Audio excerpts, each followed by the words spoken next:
Good morning students.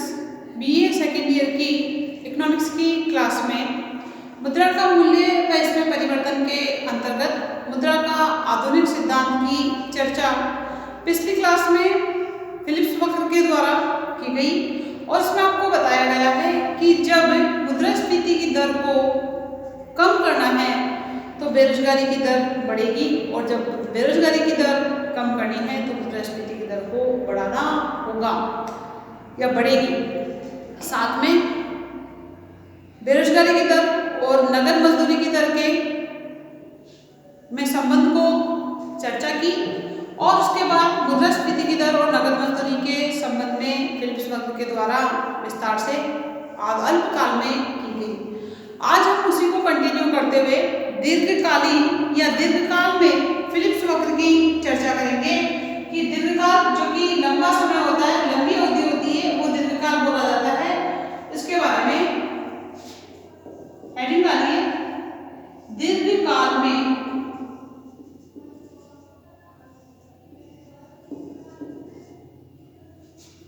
Philips दीर्घकाल में Philips वक्र।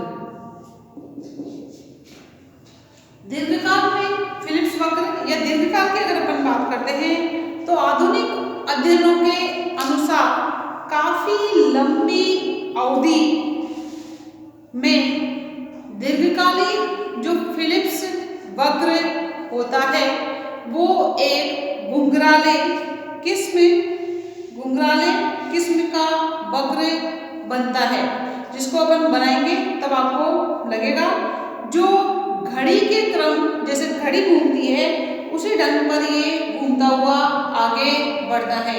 क्लॉक को जैसे 12 बजती, 12 के बाद 1, 1 के बाद 2, इस प्रकार से ये जो है वक्र बनता है। इस प्रकार ये घुंघराले किस्म का बनाया जाता है।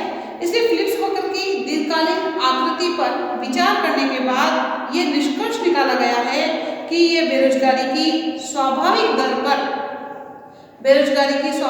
पर जो फिलिप्स वक्र होता है वो दीर्घकाल में कैसा हो जाता है, पूर्णतया लंबवत हो जाता है और पूर्णतया लंबवत होता है y अक्ष के समानांतर।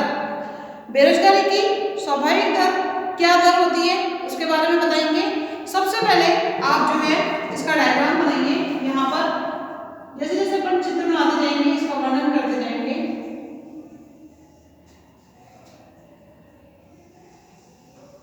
ये आपका एक्स अक्ष हो गया, ये 0 हो गया और ये हो गया आपका वाई अक्ष।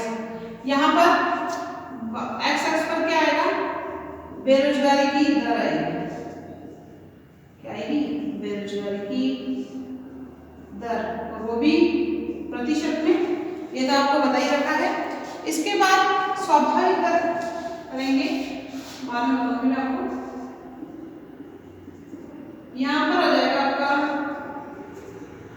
मुद्रास्फीति की दर। या ऐसे नहीं समझ में आ रहा तो इसको ऐसे लिख देते हो सीधा। यहाँ पर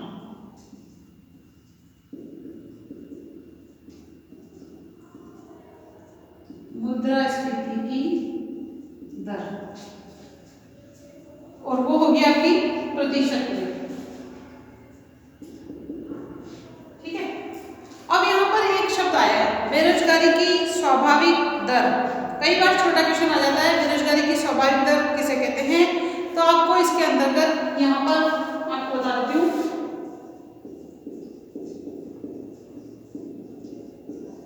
बेरोजगारी की स्वाभाविक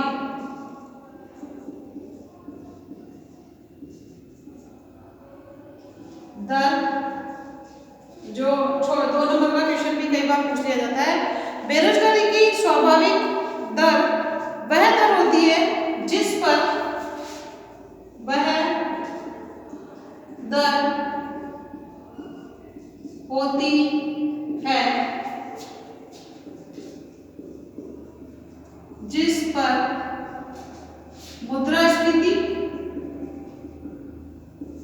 पर मुद्रास्फीति व बेरोजगारी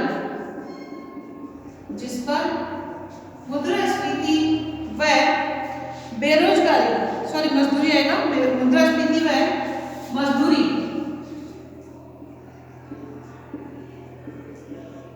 को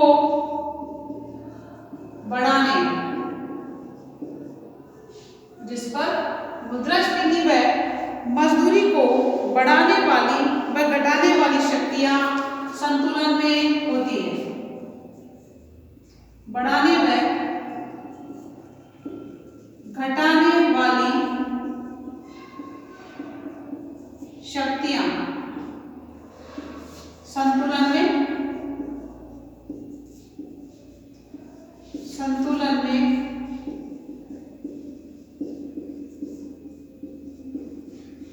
होती है, वही बेरोजगारी की स्वाभाविक दर कहलाती है। इस प्रकार इस पर मुद्रास्फीति संतुलन में होती है, न तो बढ़ने की प्रवृत्ति दर्शाती है और न ही घटने की प्रवृत्ति दर्शाती है। ये कैसी होती है? स्थिर होती है, अर्थात संतुलन में होती है। ये देश में उत्पादन क्षमता का, जितना भी देश में उत्पादन क्षमता है, उस उत्पादन क्षमता का पूरा उपयोग करने के बिंदु की स्थिति पर अधिकतम रोजगार की मात्रा को सूचित करती है कि यहाँ पर कोई भी व्यक्ति जो है बेरोजगार नहीं है, जितना भी है उस सबका अधिकतम उत्पादन उनके द्वारा हो चुका है। बेरोजगारी की स्वाभाविक दर पर वास्तविक मजदूरी समान गति वाली या प्रत्याशित मुद्रास्फीति बन जाती है। कहने का मतलब होता है वो बेरोजगारी की दर स्वाभाविक बेरोजगारी की दर कहलाती है, जिस पर मुद्रास्फीति व मजदूरी को बढ़ाने व घटाने वाली शक्तियां कैसी हो जाती है? संतुलन में हो जाती है, यानी स्थिर रहती है। इस प्रकार ये जो दीर्घकालीन फिलिप्स वक्र है, ये आपका यहाँ से कैसा बन जाएगा? लंबवत हो जाता है। कैसा हो जाता है? लंबवत। और यहाँ पर जो नाम देंगे वो दो गया यू स्टार से, यू स्टार बना देंगे और यहाँ पर हम लिख देंगे क्या? स्वाभाविक दर। ये जो यू स्टार है ये क्या है आपका? स्वाभाविक दर। यहाँ पर मैंने लिखा है स्वाभाविक दर। एक्स एक्स पर आपका बेरोजगारी की दर शो होता है। अब देखिए घुंघराले किस्म का कैसे बनता है। इसके अंतर्गत प्रस्तुत चित्र में जो है एक्स एक्स वाई एक्स आपको बता दिया। इसके अंदर जो है यहाँ से स्टार्ट होगा। चित्र में ओ एक्स एक्स पर बेरोजगारी की दर, ओ वाई एक्स पर मुद्रास्फीति की दर बताई गई है। अवधि 1 में अर्थव्यवस्था ए बिंदु पर होती है, जिस पर बेरोजगारी की स्वाभाविक दर यू स्टार है और मुद्रास्फीति की दर है ए यू। यहाँ पे ए बिंदु है, यहाँ से स्टार्ट होती है, जहां पर मुद्रास्फीति की जो दर है वो मुद्रास्फीति की दर क्या है अर्थव्यवस्था में? बेरोजगारी की स्वाभाविक दर तो यू स्टार है और मुद्रास्फीति की दर है ए यू। और अर्थव्यवस्था में जो अवधि है ये फर्स्ट अवधि से स्टार्ट होती है अर्थव्यवस्था। और इसके बाद अब मान लीजिए वास्तविक मजदूरी की दर घटाने का प्रयास किया जाता है, यानी मजदूरी की दर बेरोजगारी की जो दर है उसको घटाने का प्रयास किया जाता है, बेरोजगारी की दर को कम करने का प्रयास किया जाता है, मतलब ज्यादा लोगों को रोजगार देने की संभावनाएं बढ़ाई जाती है। तो उत्पादन बढ़ेगा और उत्पादन बढ़ेगा तो मजदूरी बढ़ेगी और मजदूरी बढ़ेगी तो कीमतें बढ़ेगी और कीमतें बढ़ेगी तो अर्थव्यवस्था ए बिंदु से कहां पर आ जाएगी? बी बिंदु पर आ जाती है। ये यहाँ से अर्थव्यवस्था आएगी आपके ऐसे, यहाँ से आएगी और अर्थव्यवस्था ए बिंदु से कहां पर जाएगी? बी बिंदु की तरफ जाएगी, जो कि आपका ऐसे होगा, ऐसे। और ये मान लो आपका बी बिंदु है, ये एरो ऐसे ऐसे और ऐसे चलेगा, ऊपर की तरफ जाएगी और ये हो जाएगा आपका बी बिंदु। बी बिंदु होगा और साथ में ये जो वक्र होगा वो होगा एस आर पी सी। नाम क्या देंगे इसको? S R P C. ठीक है, यहां से स्टार्ट हुआ, इसके बाद ये यहाँ पे ए बिंदु पर आया। यहाँ पर आपकी जो बेरोजगारी की दर है और मुद्रास्फीति की दर है, मजदूरी की जो दर है वो घटाने बढ़ाने करने की शक्तियाँ कैसी है, संतुलन में है। यहाँ यू बेरोजगारी की स्वाभाविक दर पर जो आपकी मुद्रास्फीति की दर होगी वो कितनी होगी, ए यू स्टार होगी। इसके बाद वास्तविक बेरोजगारी की दर को कम करने का प्रयास किया जाएगा, यानी मजदूरी रोजगार देने की संभावना को बढ़ाया जाएगा। और जब रोजगार देने की संभावना बढ़ेगी, लोगों को रोजगार ज्यादा मात्रा में मिलेगा तो उत्पादन बढ़ेगा, साथ में लोगों की आय बढ़ेगी तो अर्थव्यवस्था में कीमतें भी बढ़ने लगती है और कीमतें बढ़ेगी और अर्थव्यवस्था भी बिंदु पर आ जाएगी। लेकिन यहाँ बेरोजगारी की निचली दर पर द्वितीय अवधि में मुद्रास्फीति बढ़ जाती है। जब द्वितीय अवधि में आते हैं तो यहाँ पर मुद्रास्फीति बढ़ जाएगी और द्वितीय अवधि जो होगी वो आपकी ए प्रथम अवधि हो गई, बी हो गई द्वितीय अवधि। यहाँ पर लिखिए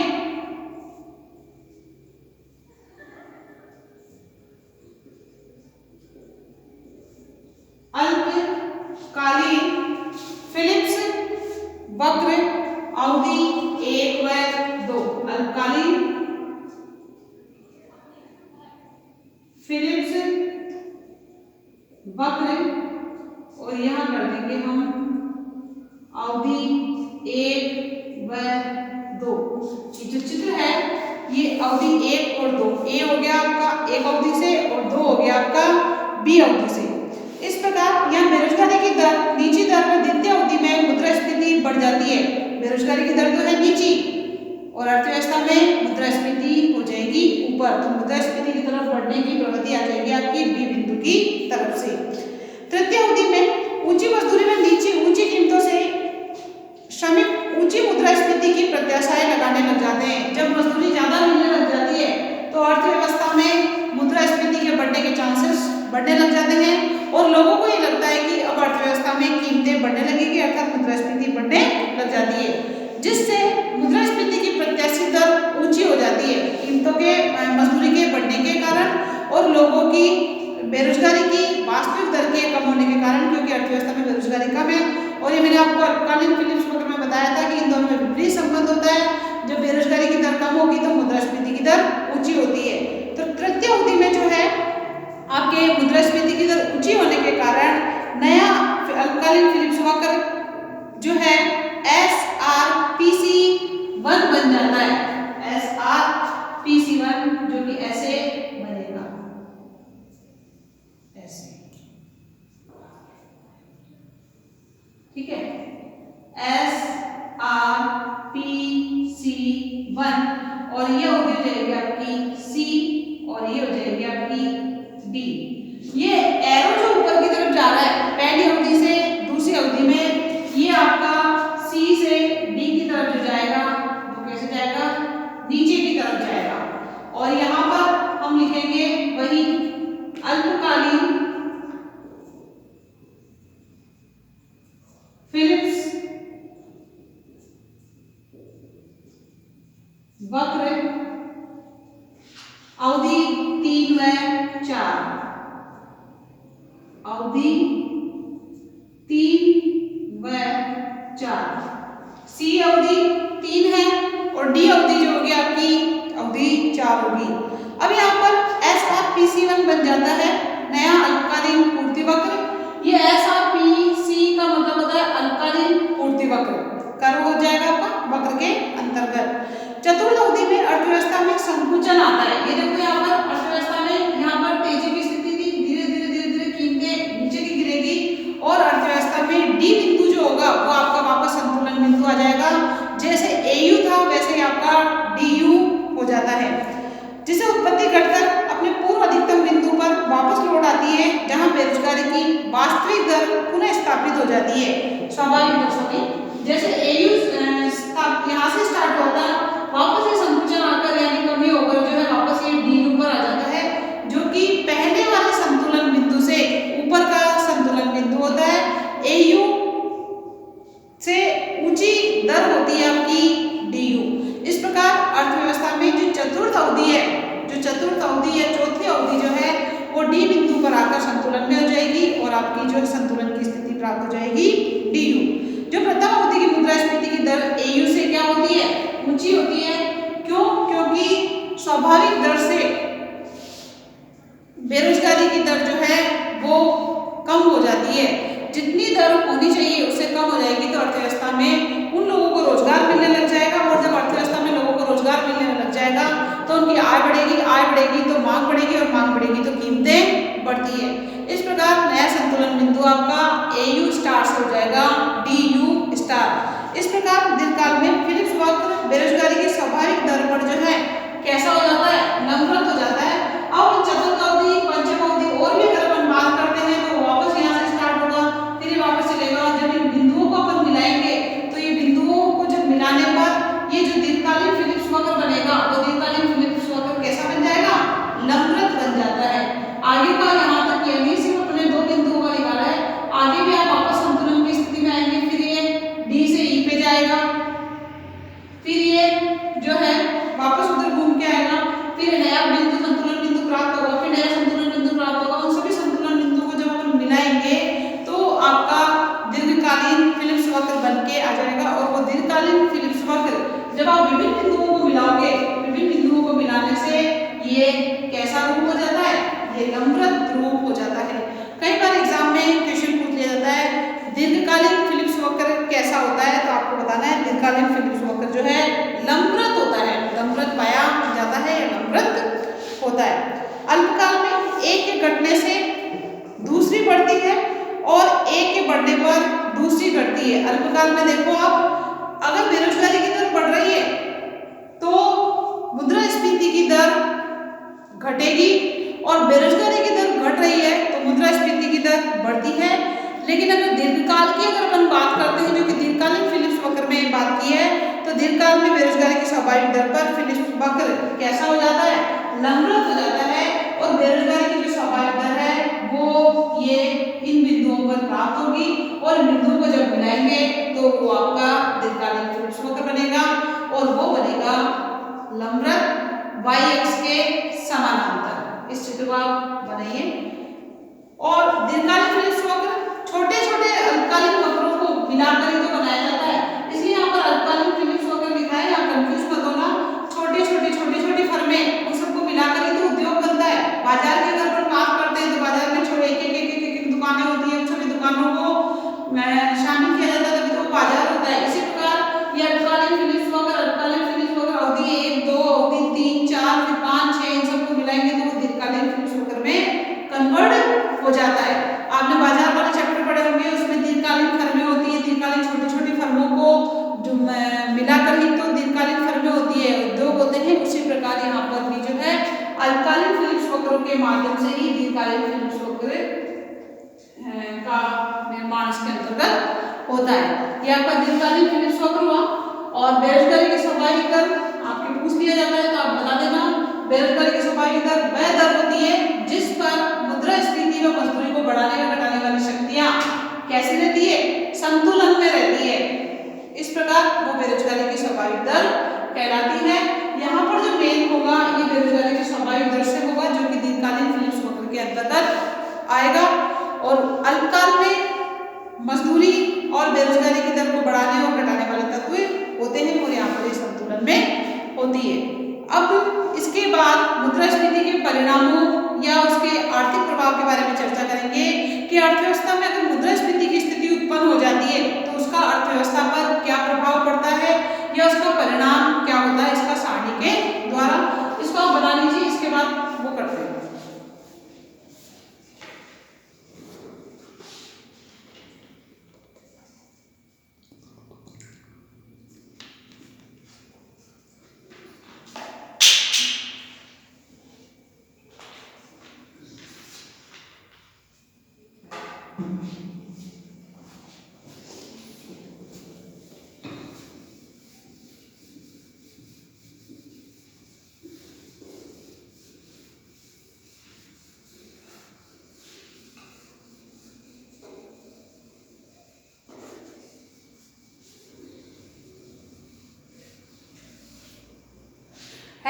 मुद्रास्फीति के परिणाम या आर्थिक प्रभाव सारणी बनाएंगे, तो इसके यहाँ पर लिख दीजिए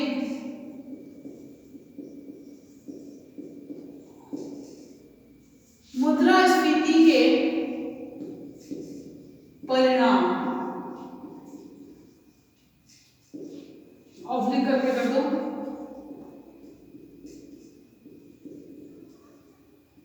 आर्थिक प्रभाव, इनको पॉइंट्स के आधार पे मुद्रास्फीति के अर्थव्यवस्था पर क्या प्रभाव पड़ते हैं इसके बारे में चर्चा करेंगे। तो मुद्रा की या मुद्रास्फीति की अर्थव्यवस्था पर व्यापक रूप से बड़े स्तर पर जो है प्रभाव पड़ते हैं। ये उत्पादन पर, उपभोग पर, निवेश पर, बचत पर, आय के वितरण पर, विदेशी व्यापार पर, मुद्रा के विनिमय दर पर, इन सबको प्रभावित करता है। और ये सारी चीजें जब प्रभावित होती है तो अर्थव्यवस्था में जो प्रभाव होंगे वो प्रभाव कौन से स्तर पर होंगे? व्यापक स्तर पर होंगे, क्योंकि उत्पादन, उपभोग, बचत, निवेश, व्यापार, ये सारी चीजें तो एक अर्थव्यवस्था के अंतर्गत आती है। इसके मुख्य परिणाम या प्रभाव की अगर अपन बात करते हैं तो पॉइंट्स के हिसाब से करेंगे। सबसे पहला पॉइंट है हल्की मुद्रास्फीति उत्पादन बढ़ाने के लिए टॉनिक मानी जाती है। देखिए इसमें हल्की मुद्रास्फीति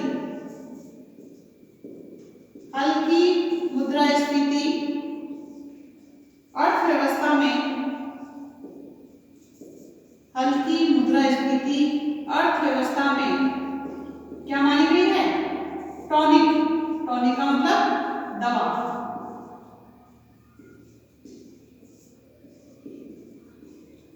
हल्की मुद्रास्फीति अर्थव्यवस्था में टॉनिक मानी गई है। कहने का मतलब उत्पादन बढ़ाने के लिए मुद्रास्फीति अगर थोड़ी मात्रा में या कम मात्रा में बढ़ती है तो वो एक दवा का रूप काम करती है। इस प्रकार सेकंड है उपभोग व जीवन स्तर पर प्रभाव।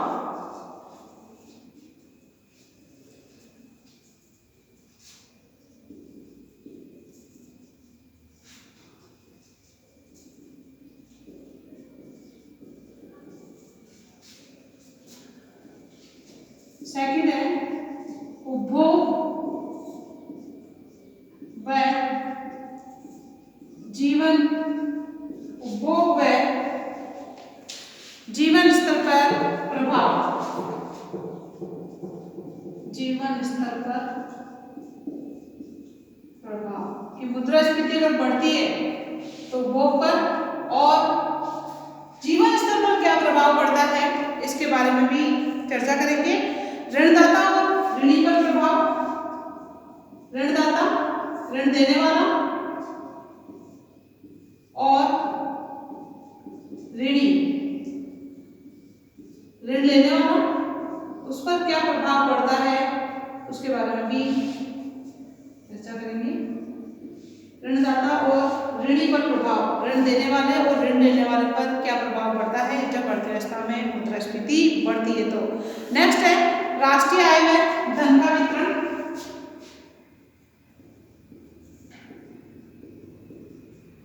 राष्ट्रीय आय व धन का वितरण, यानी इसमें धनी और अधनी, गरीब और ज्यादा गरीब हो जाते हैं। धन का वितरण असमान होने लगता है। जो व्यक्ति लाभ कमा रहा है, उद्योगपति, पूंजीपति, निवेशकर्ता, वो और ज्यादा मात्रा में लाभ कमाने लगते हैं क्योंकि कीमतें बढ़ने लगती है और कीमतें बढ़ेगी तो उनके लाभ के अवसर भी बढ़ जाते हैं। मुद्रास्फीति व विदेशी व्यापार।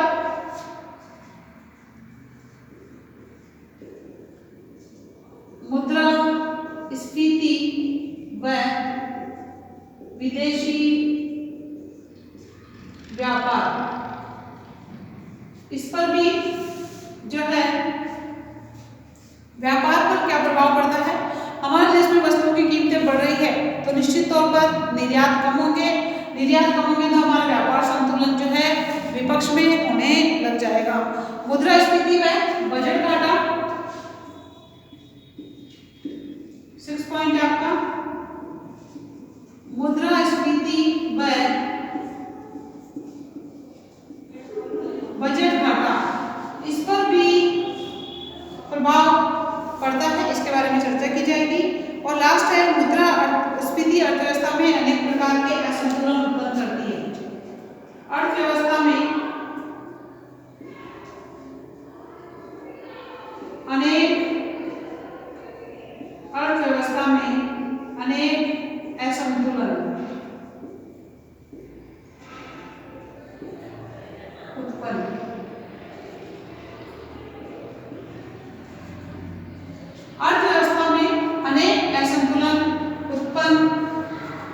हैं। यानी संतुलित अर्थव्यवस्था मुद्रास्फीति से किसमें बदल जाती है, असंतुलन में बढ़ जाती है या बदल जाती है कीमतों में बढ़ने के कारण। ये आपके मुद्रास्फीति के प्रभाव है, इसके परिणाम हैं। इसके बारे में आप अगर इंडेक्स बना के करते हो तो ठीक भी रहता है और साथ में इसका वर्णन करने में आसानी भी रहेगी। पहला जो पॉइंट है आपका वो है हल्की मुद्रास्फीति अर्थव्यवस्था में उत्पादन वृद्धि में टॉनिक मानी गई है। अगर छोटी मोटी मुद्रास्फीति बढ़ती है तो वो उत्पादनकर्ता के लिए, निवेशकर्ता के लिए, पूंजीपति के लिए, उद्योगपति के लिए जो है वो प्रोत्साहन का काम करेगी, क्योंकि इससे कीमतें बढ़ती है और कीमतें बढ़ती है तो इनको लाभ के चांसेस बढ़ जाते हैं। उपभोग व जीवन स्तर पर प्रभाव, अगर मुद्रास्फीति बढ़ती जाएगी तो उपभोक्ता की क्रय शक्ति कम हो जाती है, वास्तविक आय कम हो जाती है उसकी। जो चीजें कम रेट में मिल रही थी अब उन चीजों की कीमतें ज्यादा होने के कारण उपभोक्ता को कम वस्तु यूज में लेने से असंतुष्टि भी महसूस होती है और साथ में उसकी वास्तविक आय कम हो जाती है, क्रय शक्ति कम हो जाती है। ऋणदाता और ऋणी पर प्रभाव, इससे ऋणदाता को नुकसान और ऋणी को फायदा होता है। अगर वो मुद्रास्फीति में ऋण लेता है तो वो कैसे होता है, वो साथ का वर्णन अपन एक साथ करेंगे। राष्ट्रीय आय और धन का वितरण, मुद्रास्फीति से धनी और ज्यादा धनी हो जाते हैं, उनकी आय बढ़ जाती है क्योंकि वस्तुओं की कीमतें बढ़ेगी तो फायदा किसको होगा, उद्योगपतियों को, पूंजीपतियों को, निवेशकर्ताओं को होगा। इससे धनी और ज्यादा धनी होकर, गरीब और ज्यादा गरीब होकर अर्थव्यवस्था में, समाज में धन के असमान वितरण को बढ़ावा मिलता है। मुद्रास्फीति विदेशी व्यापार, मुद्रास्फीति जब कीमतें बढ़ती है तो निर्यात कम हो जाते हैं और निर्यात कम होंगे तो हमारा जो व्यापार शेष है वो भी विपक्ष में होने लग जाएगा। इसके बाद मुद्रास्फीति और बजट घाटा, मुद्रास्फीति और बजट घाटे का इसका भी जो अर्थव्यवस्था पर विपरीत असर पड़ता है। क्यों? क्योंकि लोगों के पास जो है कीमतें, वस्तुओं की कीमतें बढ़ने के कारण सरकार के पास उतना, लोगों के पास उतनी क्रय शक्ति नहीं हो पाती है, कहने का क्रय शक्ति कम हो जाती है उनके पास। वस्तुओं की कीमतें बढ़ने के कारण सरकार को ज्यादा मात्रा में लोगों को रोजगार देना पड़ता है, उनका बजट घाटा सरकार को खर्चे करने पड़ते हैं ताकि लोगों के पास जो है